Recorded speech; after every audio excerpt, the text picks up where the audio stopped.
my 14-year-old, when she went through her bat mitzvah year, her class, her bat mitzvah class, wanted to sort of, on the Friday before a kid's bar bat mitzvah, have like a pride day where they would all dress up in the same sort of way before they went to middle school.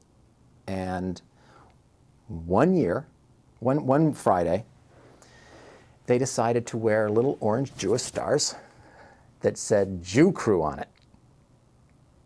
And they went to school with that star on it.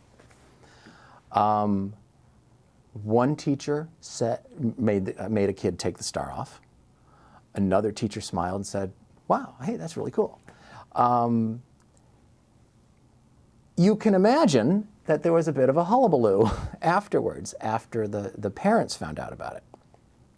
And the principal, Mike Hayes, his response was, this is really interesting. If you do it again, maybe you could tell the kids the other students in the school what it means. So when you do it, they'll understand it. He saw this, he was aware of the controversy it caused. And his attitude was, well, the way we can make it not a controversy is let's bring everybody in on it and tell everybody what's going on. And I thought that was a great response, as opposed to, let's avoid controversy, don't do it again.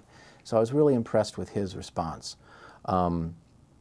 Unfortunately, the kids didn't do it again, so the principal's plan never had a follow-through on it.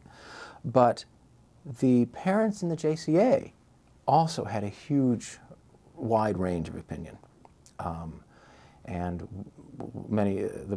most of the parents of the 7th graders met. And one woman said that her father was in tears when he heard. He just couldn't understand. We have a friend who's a child survivor of the Holocaust, and she said to my wife, Elizabeth, that's wonderful. Good for them. That's marvelous. Oh, she was thrilled that they were taking ownership of this instead of avoiding it, avoiding the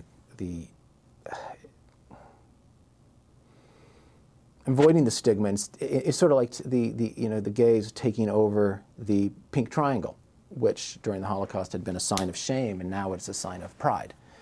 And so, Anita saw this as how wonderful. And the parents, my attitude was great, good for them, But a lot of the parents who were raised Jewish, they didn't understand why anyone would want to make a point of calling attention to themselves. And so several parents expressed the ambivalence of really proud and happy that their kids feel safe enough to say, hey, I'm Jewish and I'm having a bar mitzvah tomorrow. But on the other hand, still sort of recoiling because when they were a kid, they would never have felt safe doing that. So I think that story paints a picture of what it's like to be Jewish in Amherst.